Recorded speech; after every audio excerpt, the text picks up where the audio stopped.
Okay. Levels. Levels. Wow, I look low. No, I don't think so. Okay. Well, Yeah, we'll find out. we'll find out. We'll let the magic happen.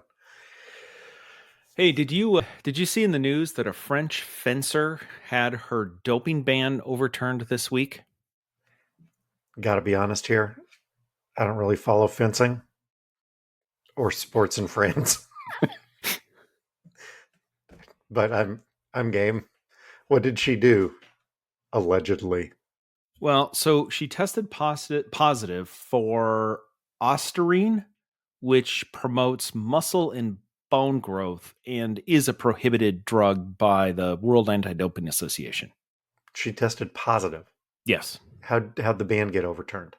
Well, she argued she didn't knowingly, it wasn't her fault that it entered her system. She argued successfully that her boyfriend at the time, unbeknownst to her, was taking this banned drug, and she tested positive because she was kissing him. And they bought that story. Apparently, because they said she had no culpability in this whatsoever. It seems pretty far-fetched to me. And they blamed it on the kissing. Yes. Not anything else that they might have been doing. Is that's apparently specifically in the article, it said because she was kissing him. Yes. Oh, well, that makes sense. Well, how so? Oh, they were French kissing.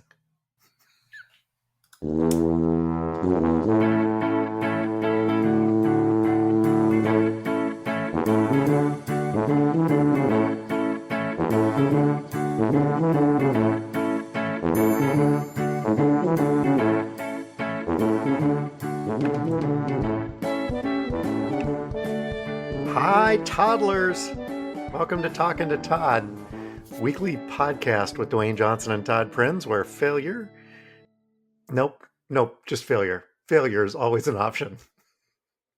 Thanks for joining us. Hey, Todd. Hey, how's it going? Pretty good. Keep it clean, Dewayne. Keep it clean. Sometimes they're funny and sometimes they're done. I'm hoping somebody enjoyed that. Yeah. Yeah. Sometimes I write them and you read them. Sometimes you write them and I read them. Watch this. I bet I could make him say, I'm Ron Burgundy. But by the way, just to be clear, every single thing that's in that cold open was entered into court records and was 100% truthful as reported by the news. So that's the reason. So anyway, Well, we moved to idiots awfully quick this week. I got to be honest. One of the reasons why that's the cold open is because we've got a lot. There's so much for idiots this week that you just have to start tucking them in different places. So do we have any idiots in feedback, follow-up, and updates? I mean, apparently at least one of them thinks we're idiots, but let's get to that. Amy and I are starting to catch back up a little bit. She really enjoyed the Shadur Sanders cold open going from 144 to 25. Yeah. She thought that was hilarious. Joke was for her. However, Danny was not a fan of last week's write-in campaign. Yeah. He was texting us while he was listening to the show, because at some point he made a comment about how many days it was until he was no longer going to be mayor. Right, because we congratulated him, and he's like, he thought we were, he thought we were being nice, and we were. Yes. At that point. At which point I put into the text chat, hey, he hasn't made it to the end of the show yet. No, he had not. No. You guys are not funny. So once again, Danny does not want a write-in. DANNY. No. Anyway, I think he also pointed out that if a write-in candidate is allowed to turn down the victory. Yeah, you can win and you don't have to serve. Yeah, yeah. So as soon as I heard that, I was thinking, that state legislator that is changing the definition of lake to all public bodies. He doesn't have a lake in his district. Remember Yeah. that? Yeah, Uh-huh. yeah. Do you know who that is, and how could we get him to change the state law that says if you're a write-in candidate, you have to serve? It sounds to me like for the right amount of money, he'll propose any god awful piece of legislation. Apparently, allegedly. Maybe, matter of fact, maybe we could even get a body of navigable water in Danny's hometown now. I have a glass of water in front of me. Maybe that's navigable. Toddler Matt Damon sent me a meme about that. He said, this is timely after last week's Todd Oughta Know. He sent me a meme about Schrodinger's immigrant, who is both lazily collecting all the welfare, but yet at the same time also taking all of the jobs. Okay. Yeah, I see that. Which, Go not ahead.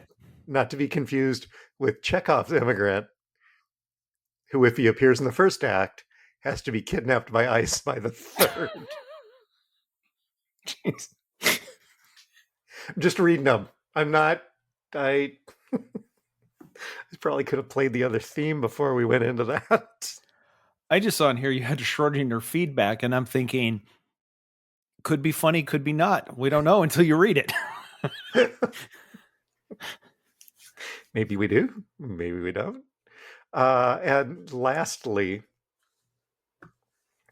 from toddler number 6,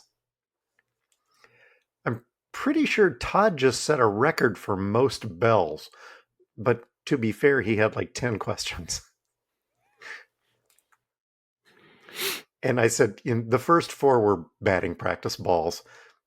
Spike Owen could have hit them out. The Spike Owen? The Spike Owen. David said, well, Spike's got one more major league homer than you, me, and Todd combined. like, yeah, 1 year. So I had to bring David up to speed on the history of Spike Owen. Like 1 year in our fantasy league, like 25 years ago, I took Spike in the 3rd round or some stupid ass thing, and you haven't let me forget it since. That's a good pick. That's a good pick right there. That is a fantastic. Yeah, you just keep on picking Spike. Just wow. I like that pick. I really wanted him. No, Greg Gagne, but up there. But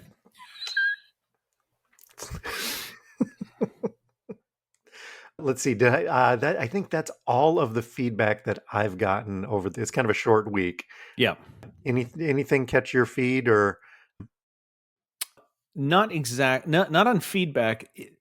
Something caught my feed though. On this is possibly, I don't know if it's an actually. So before you play the theme, I'm just going to throw this out because we're not sure. Were there audio issues with recording last week, or was it just our car? Because there were places where I could hear it clipping, but more importantly, there were places. I will say this. I do repeat myself occasionally, and I understand that when recording. However, there were multiple times where I was repeating the same word like over and over again. Did the AI go weird? I don't know what is going on with that. Okay. I don't know if it was in the recording, if it was last week the week that we dropped so many times? No, it was fine. It was standard week. Or if it's in the I don't know what to say. Okay. Honestly. No, that's fine.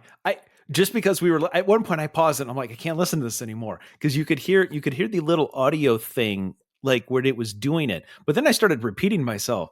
And Lisa's like, I'm like, seriously, I didn't do that. And then I'm like, that one I did. No, that one I repeated myself. Okay, now I lost connection to the server again. Now we're back. We started talking some. about Zencaster, and it said, "Oh, you want to have technical difficulties? Here you go." So, as we I learned just before, I just played a cuckoo, which you probably couldn't hear. nope. Of course So, not. yeah, so we've learned three things. Number one, we can continue with the show. Number two, you're going to have some editing work. Number three, I no longer can hear the soundboard. Yes. It's going to be a great show, toddlers. Can't wait. Oh, yeah. Did you have any follow up? I did not. Okay. A couple of pieces of follow up came in. Number one, by the way, I've now realized that large animals that are on the loose in this country is a feed that we should probably stop covering this because it happens so much more than you would expect. This story brought to us by the Miami Herald, but out of Snowmass Village, Colorado, a public safety alert went out to residents in Snowmass Village on Wednesday, July 2nd, after a bull had, quote, gotten loose from the grounds of the Snowmass Rodeo. The rodeo grounds are at the edge of the village and near mountains and forests and trailheads. Okay, that's just bragging, but okay, whatever. So, Chamber of Commerce wrote the press release. Exactly. With picturesque views of the mountains and the mountain streams. So right. Very near a 3-bedroom, 2-bath condo. And that's currently for sale. And 3 pads ready to build for Class A office space, one with a drive-through capability pre-zoned. The bull escaped through a fence while the rodeo staffers were unloading it. And admittedly, I'm thinking, how big of a hole do you have to have in your fence to let a bull get through it? Okay. Law enforcement believed that the bull was in a subdivision known as Horse Ranch. Sure. A neighborhood with almost 100 homes. So, if you're getting ready to set up a rodeo and a bull escapes, what do? You send the cowboys out, not the Dallas Cowboys, the actual Cowboys, to ride through the town looking for the bull, quote, but had to return to the grounds Wednesday afternoon to prepare for the rodeo that night. The Aspen Times reported the Cowboys will lasso the bull once they find it, but as of the time of the story, they hadn't found it yet. The police department had used to try to find the bull, couldn't. Quote, he's probably bedded down in the shade and enjoying his freedom. The police don't believe the bull or the public are in danger, so the police aren't looking for him. The bull's probably comfortable and fine, so we're looking for it. Said the rodeo? This really isn't an urgent situation. We'll just let it play out. Bull in somebody else's backyard, not an urgent situation. Bull in your backyard, urgent. Anyway, good luck to those. I have no idea. There's no update. He's just roaming free. Do you know why they didn't send the Dallas Cowboys out to corral the bull? Why is that? Well, it is made of leather and they can't catch it. There is that. It's not a pig skin, but still, sorry. Also in follow-up, we recently talked about the Club World Cup. Oh, yeah. Yeah. So did that end yet? Oh, no. But the semifinals, the semifinals happened today. No. Anyway, it was at MetLife Stadium. So on last Wednesday, the standard admission price to MetLife, which I'm guessing for soccer seats probably 70,000. I mean, it's pretty close to football. Standard admission price ticket was $473.90 last Wednesday, just to get in to see the semifinal. Nosebleed, $470. Yeah. Okay. 72 hours later on Saturday, because they're using dynamic ticket pricing. This isn't Dwayne guess a number, but Dwayne, do you want to guess how cheap the tickets went? They went down. I'm going to tell you this. They went down They were let's call it 475. They went from 475, 72 hours later. And by the way, it's Chelsea, big name, big Yeah, name, the Lions. and Fluminense. Thanks. Anyway, do you want to guess how much it Can't dropped? pronounce it. Don't know where it is. I'm guessing that's why the tickets were $75 a piece. Why don't you go a little lower? No, really. Yes, really. $12? Give yourself a bell. I can't hear it. $13.40. Wow. Now, that alone is a good piece of follow up. However, The Athletic turned it into a Talking to Todd follow up because they wanted to put that in context, not just from $475 down to $13.40. To really put it in perspective, they got right up our beat and said, it also means it's cheaper to buy a ticket for the semifinal than to buy a cheesesteak inside of MetLife, which is $15, or a beer, which is $14. This really is Talking to Todd's story. It's soccer, it's guessing numbers, and it's concession prices. We have hit nirvana. That's it. Yep. If only Play I'd the known theme, we're out. Yeah, thank you very much. We've now hit peak Talking to Todd. Jesus. Speaking of peak Talking to Todd, how are we coming on ToddCon 3? ToddCon 3 Fire and Ash. Okay. That was the third Avatar movie. Oh, okay, cool. I was thinking it was like one of the young adult Hunger Game wannabe Scorched Earth or Scorch. I don't know. Anyway, I'll take your word for it. I didn't see it. Yep.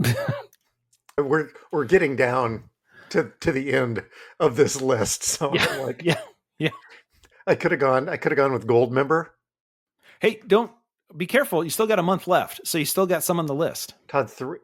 Oh, you're right. That's not. This isn't Breaking Wind. No, this is the other one. ToddCon 3. Okay. Yes.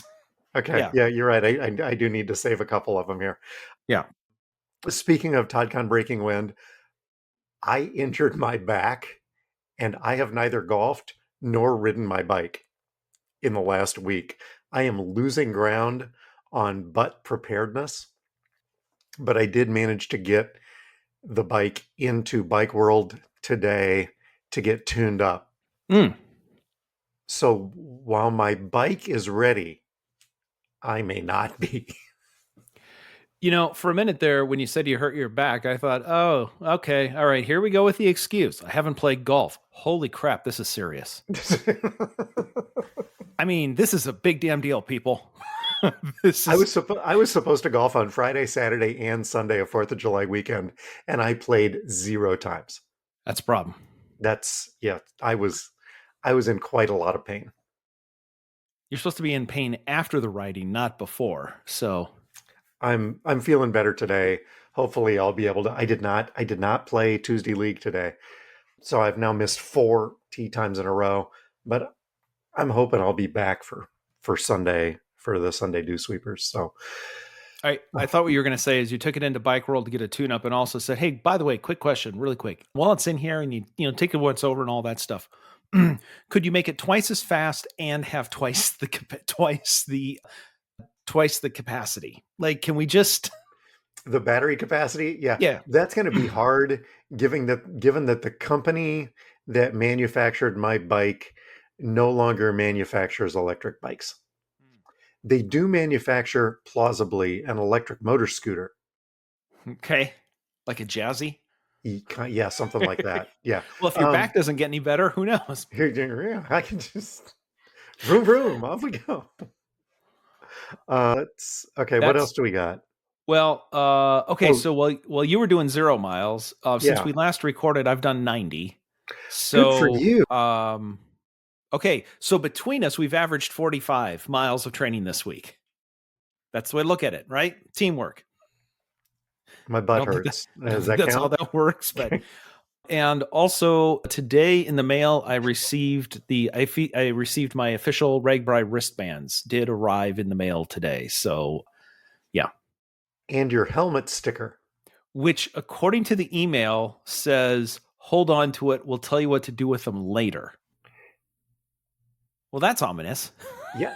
And the kerfuffle that this has caused on the Ragbri Facebook page. Oh, has it? Oh yeah. People are like, I am not putting a sticker on my helmet. It'll void the warranty. I'm plus it looks stupid. And they can't give me a good reason. And if they won't give you a good reason, why am I doing this? I've got a wristband on myself. I've got a wristband on my bike. I'm like, are they looking to identify people in photos? There's wild theories about why or which side. One side is a number, the other side is a barcode. Which side is sticky? Don't know because you haven't taken it apart yet. The whole thing is just stupid. Adding to that, if you're a weekly writer, you get one wristband with one number for all 7 days. But if you're a daily writer, you get two So we're going for 2 days. 2 wristbands. Yep. 2 separate numbers. Yep. 2 separate helmet barcode numbers. Yep. So anyway. Make sure you wear the correct band on the correct day. But only one bike band. Yes. Anyway, you know what? Things are going well. Well, we've already guessed one number. Here we go. Dwayne's never going to guess it. Who, me? Never, ever going to guess it. I don't know. No, Dwayne's never going to guess it. Yas Queen? Never, ever going to guess it. That's right. That theme that Todd can't hear means that it's time for Dwayne Guess a Number. It's America's favorite game. Okay, hit me. Okay, so in the cold open, I made you say that you don't cover sports in France. However, the Tour de France is also going on right now. I watched stage 1. Oh, okay. Look at that. I also watched the F1 race on Sunday, and it was very exciting at Silverstone. It was because of all the rain. Yes. The ridiculous amount, biblical rain. Okay, so Dwayne, just a couple of numbers around this year's Tour de France. Amy's gonna love that. How many stages are there in this year's tour? 22? Ooh, you know what? Give yourself a bell, even though you went over it. There's 21. Thank you. Yep. During those 21 stages, how much distance are they going to cover? I'll take the answer in either miles or kilometers. We're doing 70 on day 1 and 50 on day 2. And it's more than that. Is it more than 130 miles? Yes, it is more than 130. Yeah.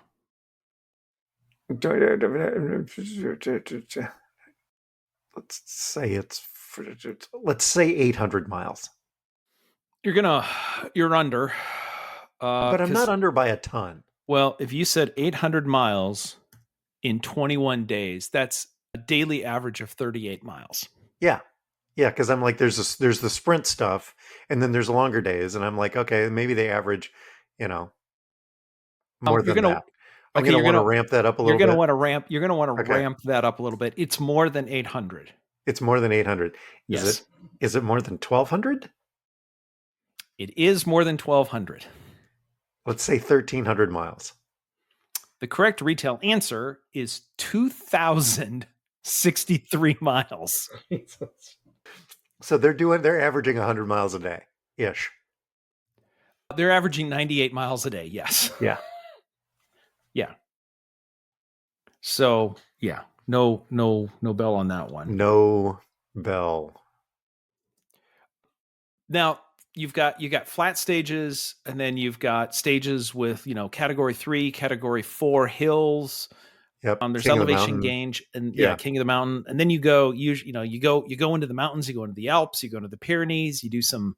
This year, I think they're ending on the top of Mount Ventoux, which is one of the the most famous mountains in all of the Tour de France, with that and Alpe d'Huez. Yeah. You got Um, Mount Von 1 and Mount Von 2. Take. oh God. Okay, Dewayne, over those 2,000 miles, how much elevation gain are they going to do in total? You said in total, because I was just going to say lots. There's lots of elevation gain. I'll take the answer in feet. God, I don't have the foggiest idea. Just so that you're aware, I believe we're doing on, just because you were, what are we handling? I want to say over the 70 miles, we have again, Iowa, Flat. no Alps, right? I want to say we're doing like 1,200 feet of elevation gain on one day, and 500 or 600 feet of elevation gain on the next day. So Of even on our flats, days. yeah, on our days, I believe. Real time update Yeah. on the 70 miles that we're doing from Forest City to Iowa Falls, which everybody would consider pretty flat. Again, no mountains. We're doing 1,420 feet of elevation total, like, because we're going up and down. And so it Thank doesn't God count for like the down. we're not going to end up 1,400 feet higher, right? That's all of the climbs. Yeah. And the following day, going to Cedar Falls, again, pretty flat. We're doing 1,270 feet of elevation gain all total. So 1,300, 1,400 feet of elevation gain is what we're doing. Okay, so I think it's going to be way more than that because of the Alps and whatnot. Let's say 10,000 feet of climb, round number.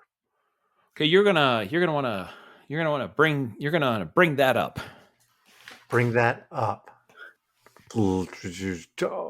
because they got 20 days and they got 35,000 feet of climb. Still low. Just keep climbing. 75,000 feet of climb. Just one more. Just keep going. Just 150,000 feet of climb. 172,244 feet of climbing. And none of this is on e-bikes. Because again, like I said, I watched stage 1. None of those bikes look electrified. Yeah, they kind of frown on that, actually. They really? Yeah, you can get yourself in trouble if you get caught doing that. Because there's a really nice Cannondale that, I mean, it looks like the battery just disappears. And you could go and go. I'm telling you. For those of you penciling out at home, that equals 32.6 miles of vertical climb over 21 days. Wow. Yeah. France is not flat. Portions of it, there's some flatness, but Pyrenees, Alps, yeah, definitely not.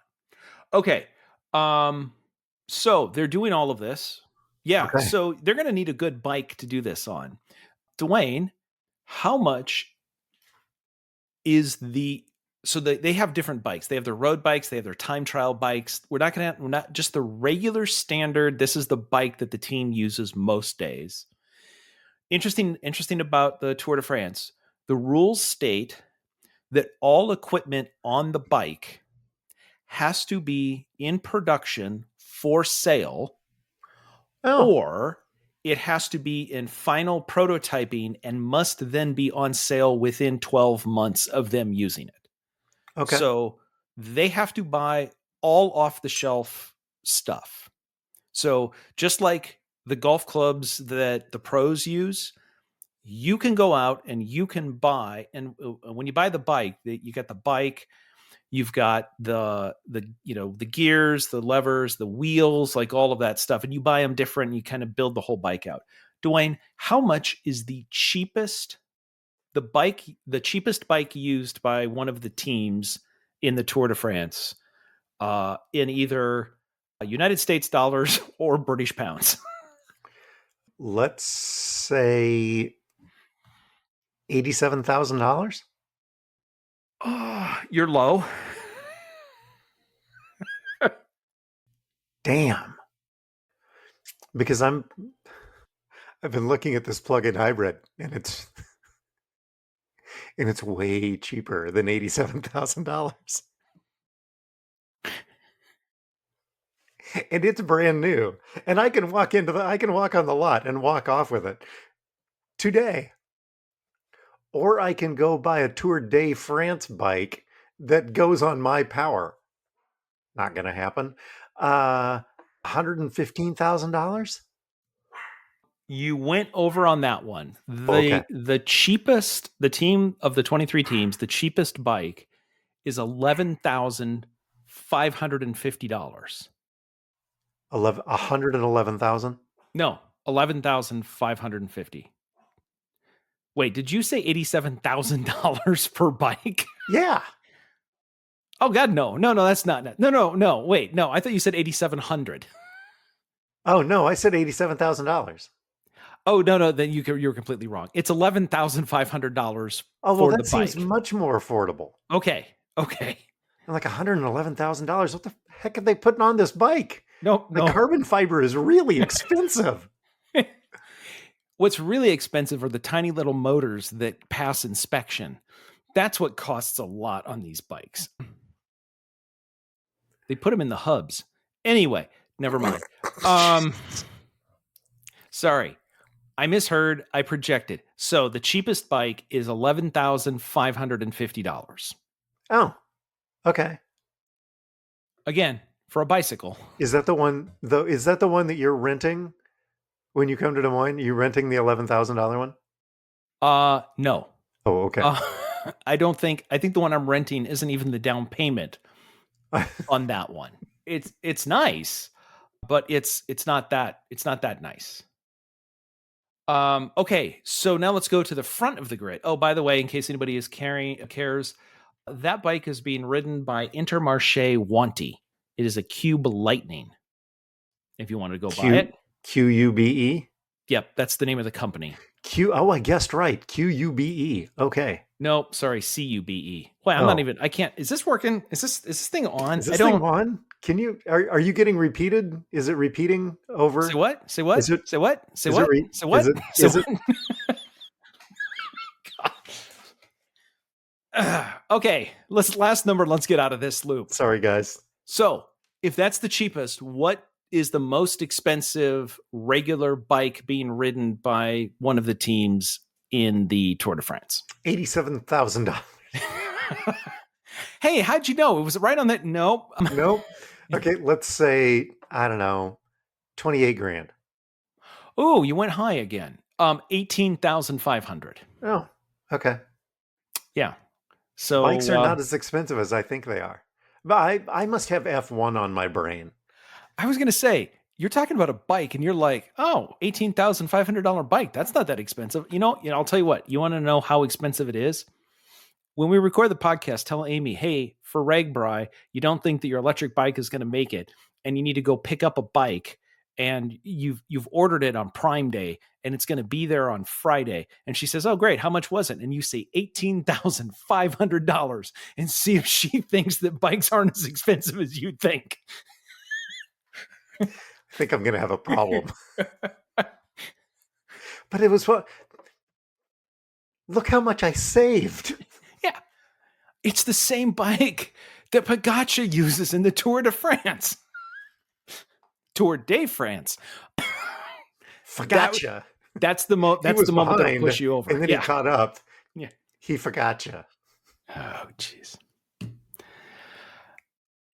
That reminds me. Yes? That joke reminds me. So, do we have idiots this week? I brought a story from the Czech Republic. This is from June.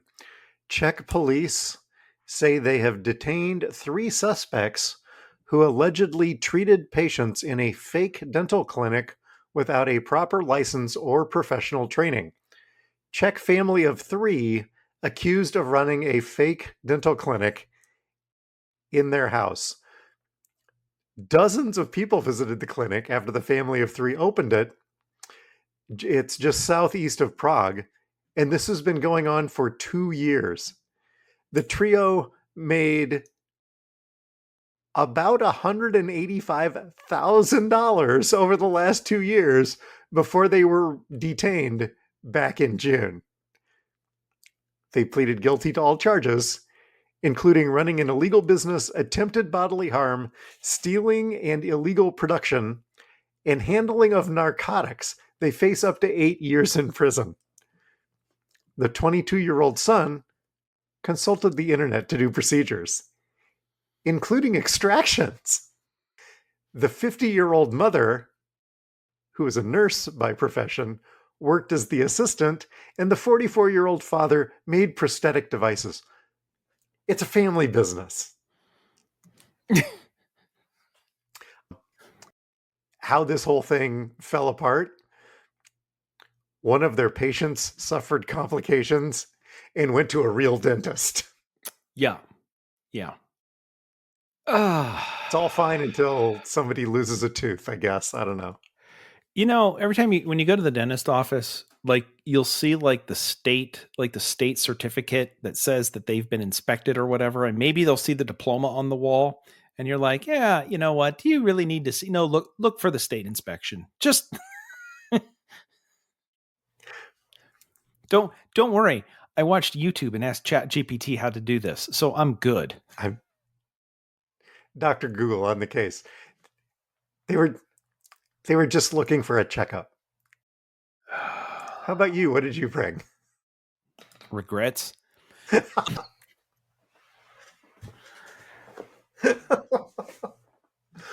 So you know how we've been arguing that Major League Baseball needs to go to robot umpires because Yes.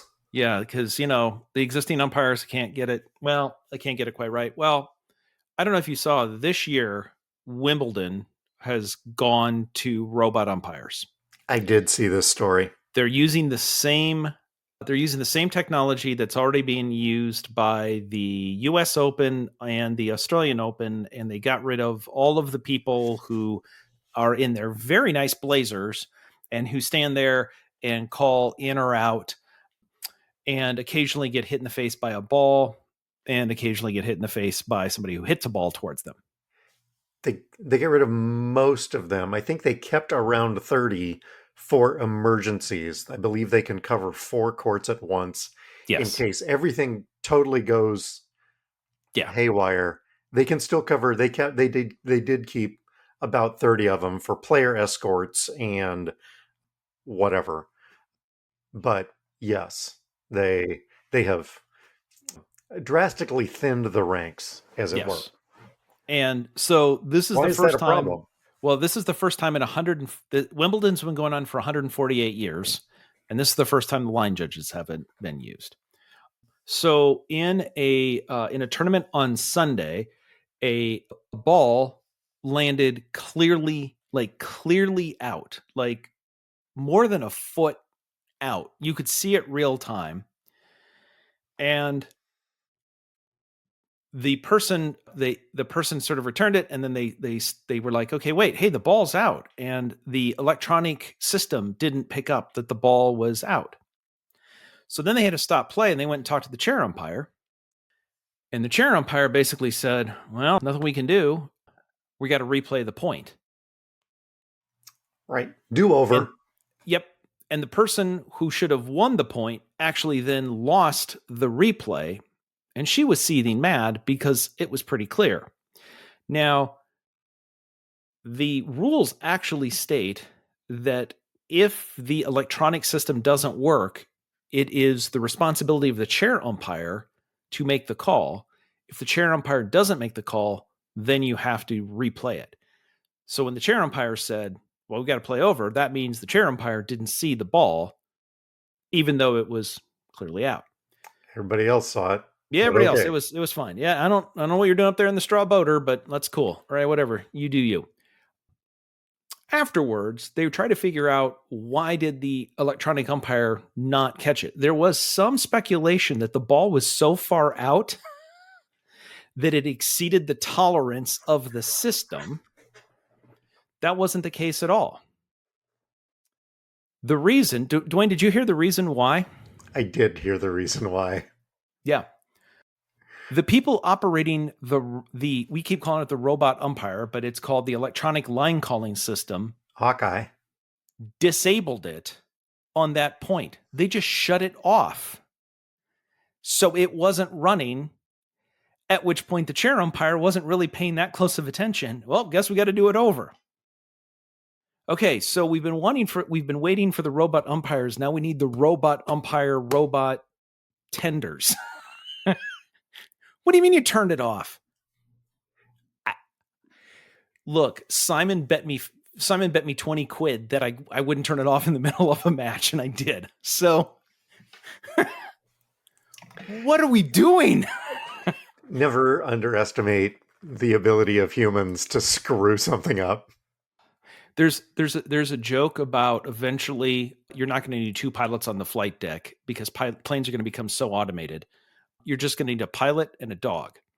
The pilot is there to take over in case the computer can't handle flying the plane, and the dog is there to make sure the pilot never takes over.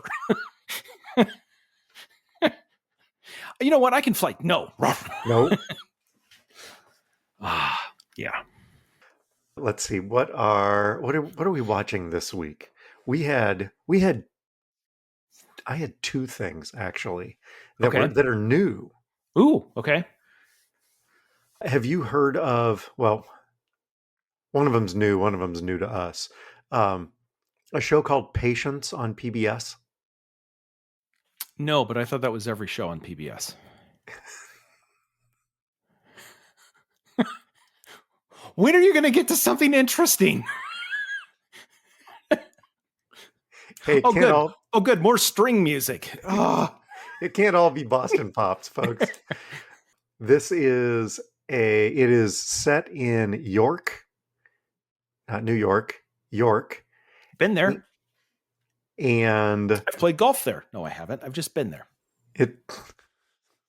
I've been to the National Train Museum in York. True story. Of course, actually, you have. Lisa and I have been to the National Train Museum in York. Anyway, please continue. Not only did I not know that there was one, I obviously didn't know where it was because I didn't know that there was. Okay, so it's set in New York, and there's a police detective. Yeah. Oh, it's another one of these shows where the quirky outsider helps the police detective solve crimes. Okay. It's one of a dozen of these that we watched, right? There's only 6 episodes, and it's very good. You should find this if you have an afternoon. We also watched in the last week another Harlan Coben series on Netflix called Safe. Okay. And is that the one that you couldn't remember last week? It is. Okay. Yes. Yeah. There are 9 Harlan Coben series, and there's actually a review of all of them that says, watch this one, don't watch that one. Watch this one, don't watch that one. This is one of the ones to actually watch. It may be the best one of all of them, but I think it came out back in 2018. So it's been around a while. So you may have already seen this, but if you haven't, yes, definitely recommend. I've also, I got feedback on, I want to say Avenue Q, but that's not right. Department Q. Yes. Everyone that I have recommended this to absolutely loves it. Damn it. Now I got to watch I'm like, just watch the opening scene. Damn it. Now I got to watch the whole thing. Yep. Well, I'm in now. Yep. Oh, I'm on. Yep. How about you? What are you watching this week? We went on July 4th. July 4th, instead of watching fireworks earlier in the evening, we went and watched Jurassic World Rebirth, which means that we were in the movie theater twice in less than a week, which is... Who are you? Yeah, I know. Well, we've been there 3 times this year, and it was twice in a week. So, yeah, we got to see the dinosaurs. It's a good summer flick. It's Is it better than the F1 movie?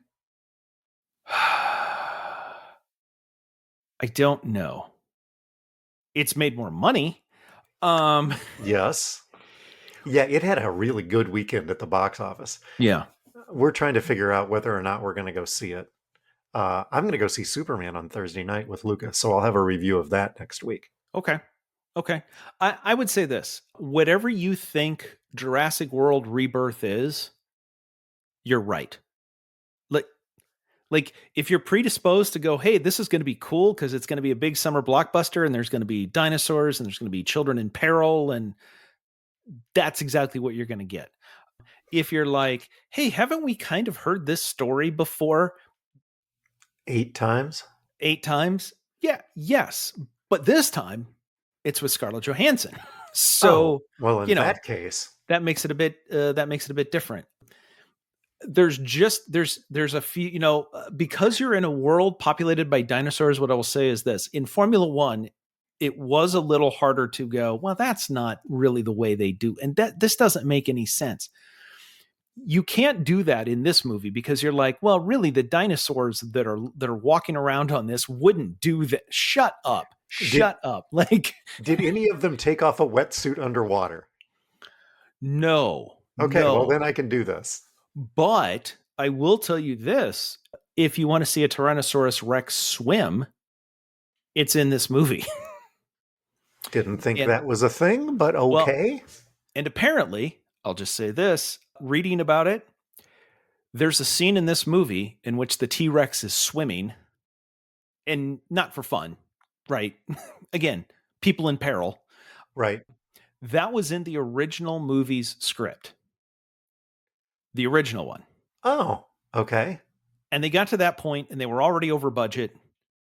And the CGI back in 92, 92? 94, Yeah. couldn't really do water very well. And so they basically said, this is going to cost a fortune and still look terrible. So they eliminated the scene, the basic scene got eliminated from the original movie. The screenwriter, because it's in the original book, I guess. Oh, So okay. the screenwriter was going back to the original material and went, hey, this would be a really good thing. And it's not any of them. And then he found out that it was in the original script and they went, yeah, we don't have the CGI for it. What I will tell you is they have the CGI for it now. Yes, they do. Yes. Yeah. Yeah. Yeah. Yeah. Thanks So, to Avatar. Yeah. yeah. And Finding Nemo. And Finding Nemo. That is true. Yeah. So anyway, you're looking for a big summer blockbuster movie to go see. It's fun. It's exactly what you think it's going to be. I recommend. Sure. Did find out, however, why we hate going to movies, because people are terrible, because the people sitting next to us, the kids sitting next to us, put down your damn phone. You don't have to play the game during this. I think their dad got a phone call in the middle of the movie and had to go out and leave. I don't know what's so important there. And then at the part of, and this is more of a review of just this thing, imagine, if you will, a drink that is completely empty with a straw where a kid is just sucking nothing. Yep. In a Slurpee cup. And then once that's all done, then if you just think about, take the straw, the plastic lid, and if you pull the straw up and down, just start doing that. Just start playing like the straw instrument right next to, like, just shut up. You didn't know you were going to get Dewayne Foley tonight, did you? Jeez. That was very good, by the way. Thank you.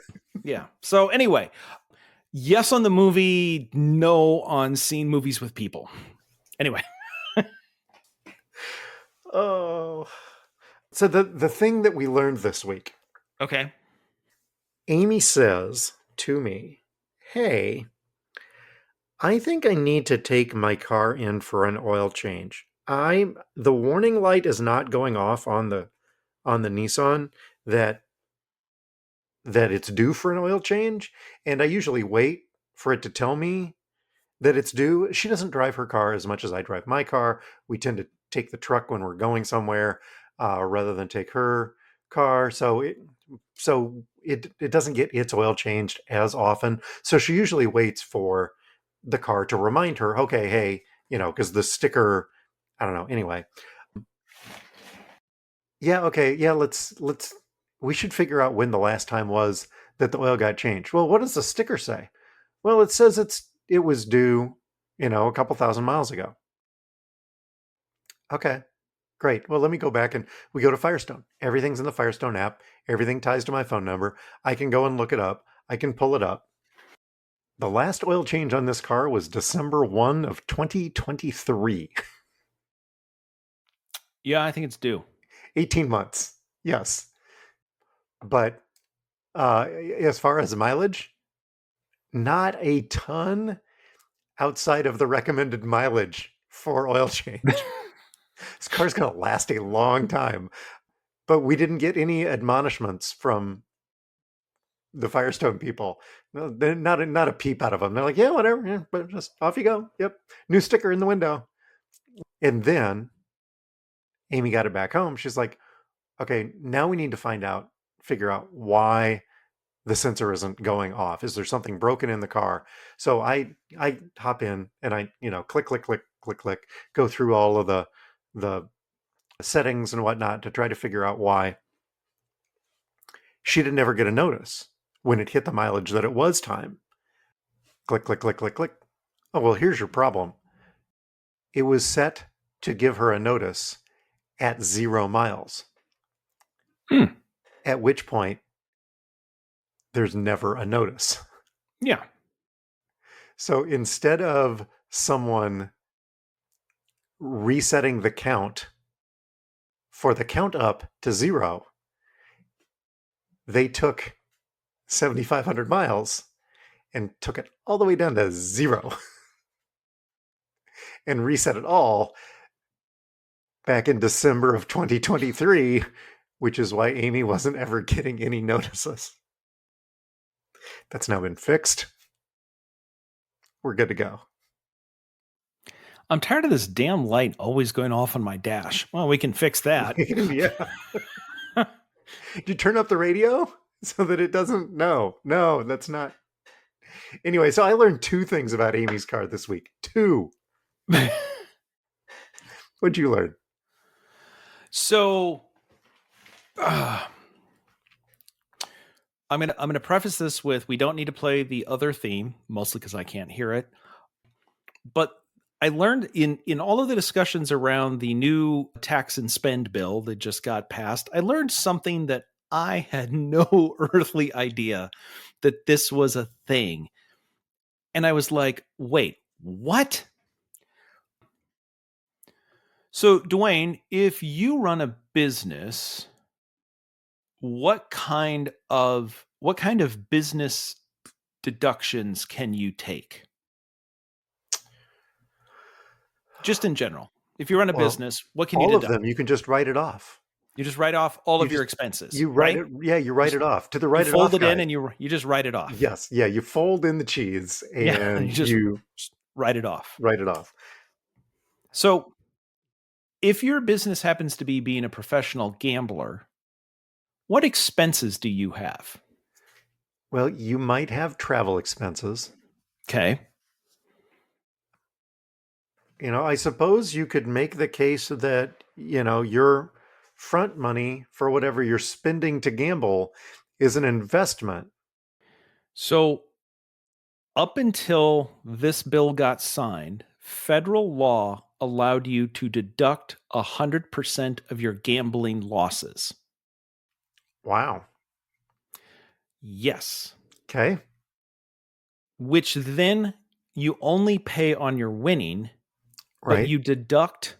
The way it works was you put in all of your losses, then so you deduct all of your losses from your winnings, Okay. and you only pay income tax On the difference. on the difference. So if you bet $1,000,000 and you lost $1,000,000, you owe 0, right? Because you didn't. And if you bet if you won $1,000,000 and bet 950,000, you'd only have to pay income tax on the $50,000 that you won, because all of your losses are.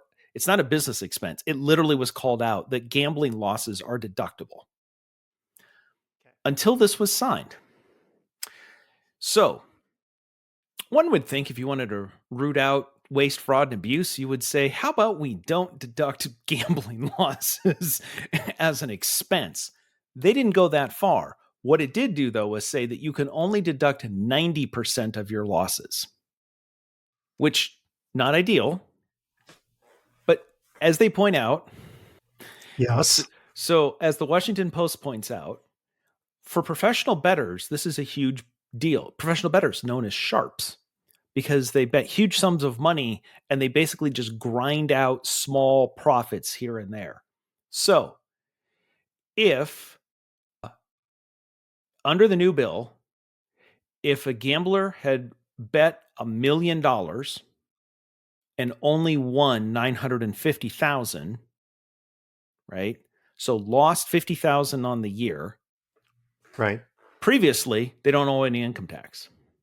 Now, under this, they have to pay. So they won 950, but they only get to deduct 900,000 because it's only 90% of your losses. So even though they lost $50,000, they would have to pay taxes on $50,000 that they won. Right? Wow. There are so many reasons that I'm not a tax attorney.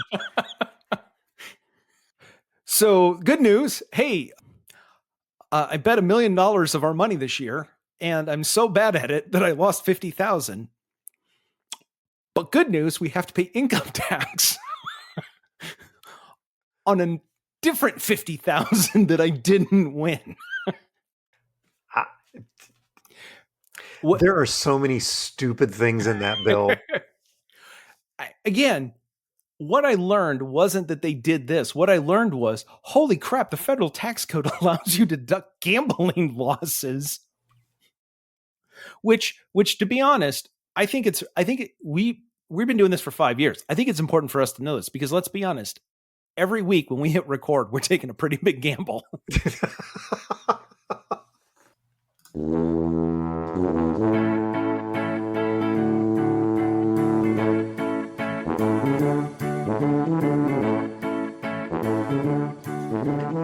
The music, Tappy Boy by Kevin MacLeod. You can subscribe to our award-winning podcast with visiting gambler Todd Prinz, wherever you get your pods.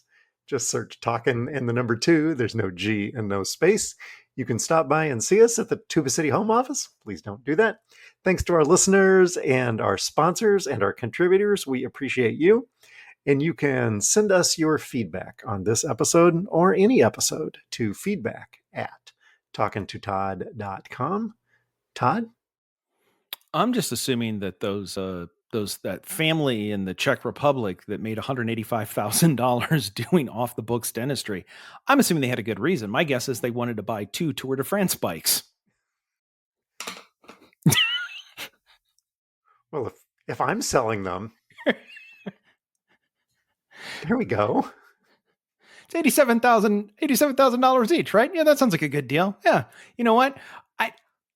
I'd give my back tooth for that bike. Well, that can be arranged. we can hook you up with that.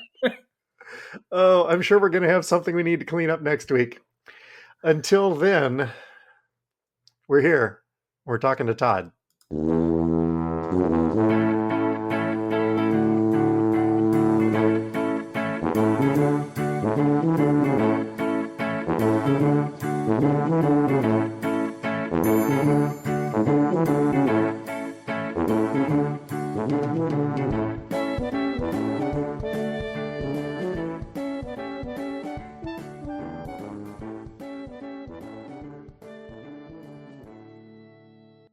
I wonder if my sister's seen this story. I don't know, but apparently there's a need for an actual dentist in a certain part of the Czech Republic. Can do pretty well. If you and people aren't looking, people aren't really paying that close of attention. So any step up would be a good. Oh wow! Hey, look at that! They sterilized their instruments. That's new. Well, last guy didn't do that.